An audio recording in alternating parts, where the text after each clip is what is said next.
अपने को राजनीति का कोई भले ही धुरंधर मान ले, अपने आप को चाणक्य कह ले, लेकिन असल चाणक्य नीति तो कहीं ना कहीं जीतन राम मांझी करते हैं।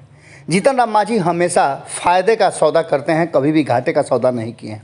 चाहे वो एनडीए में रहे हों या महागठबंधन में रहें, किसी भी जगह जाने का पहले वो एक बड़ा डील कर लेते हैं, समझौता कर लेते हैं, और ये उनकी राजनीति का सबसे बड़ा गेम प्लान है।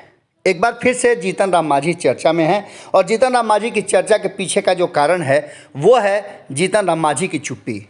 जीतन राम मांझी यूँ तो चुप नहीं रहते हैं, लेकिन इस बार बिहार सहित अन्य कई राज्यों में चुनाव हैं। हम बिहार सहित इसलिए बता रहे हैं कि बिहार में 24 सीटों के एमएलसी चुनाव हैं और 5 राज्यों में विधानसभा के चुनाव हैं। इस चुनाव में जीतन राम मांझी ने ताल ठोका था और कहा था कि वो चुनाव तो लड़ेंगे ही।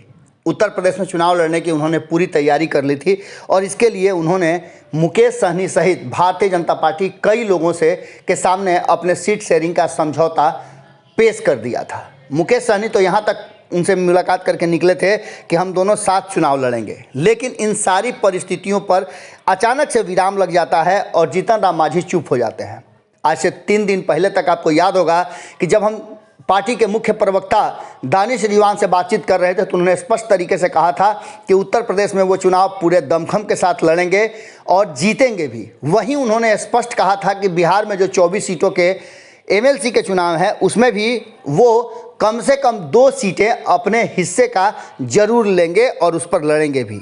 चुनाव जीतने तक की बात उन्होंने कही थी, लेकिन अचानक से बिहार के पूर्व मुख्यमंत्री जीतन राम मांझी की पार्टी हिंदुस्तानी आवाम पार्टी उत्तर प्रदेश विधानसभा चुनाव नहीं लड़ेगी, इस बात की कहीं ना कहीं पुष्टि हो चुकी है।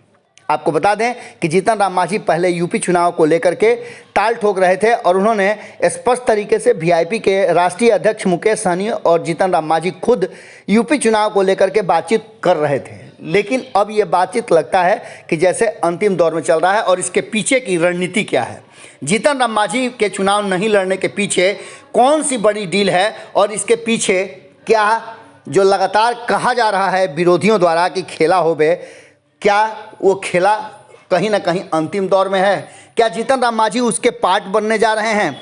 इन सारी बातों को लेकर के अब चर्चाएं शुरू हो गई हैं, क्योंकि जीतन राम मांझी की चुप्पी इस बात की तरफ इशारा कर रही है कि उनके दोनों हाथों में लड्डू है।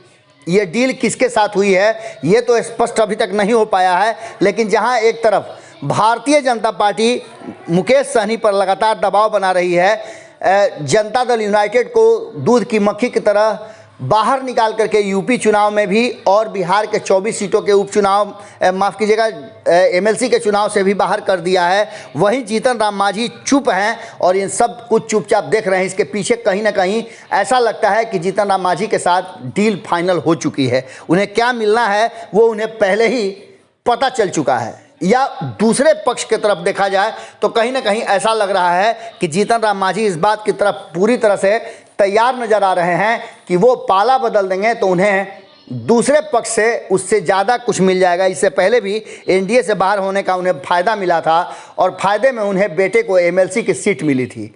अब उसी एमएलसी की सीट पर उनके बेटा एनडीए सरकार में मंत्री हैं। अब देखने वाली बात यह होगी कि जीतन राम मांझी 2 सीट खोज रहे थे, एक अपनी बहू के लिए और दूसरा दानिश रिजवान के लिए। देखने वाली बात यह होगी कि क्या इन दोनों पर बातचीत बन गई है, क्योंकि जीतन राम मांझी की चुप्पी यूं ही नहीं है, उनकी चुप्पी के पीछे बड़ी रणनीति और राजनीति है। चाणक्य नीति इसी को कहते हैं कि हर हाल में अपर हैंड अपना रहे, चाहे संख्या जितनी भी हो। हम लगातार प्रयास कर रहे हैं पता करने का कि कौन सा खेला हुआ है और किस तरह की डील जीतन राम मांझी के साथ हुई है। जुड़े रहिएगा भारत लाइव के साथ, कभी भी इसका खुलासा हम कर सकते हैं। अगर ये वीडियो पसंद आई और वह बिहार के राजनीति और बिहारियत से सरोकार रखेनी तो सब्सक्राइब बटन दबा के चैनल के सब्सक्राइब कर ली। ओजे एगो घंटी बा, ओकरा बटन दबा देला से कुल सटीक और मारक खबर रुआ मुफ्त में मिल जाई।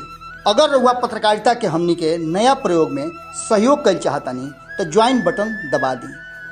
पेटीएम नंबर नोट कर ली 9386816700। धन्यवाद।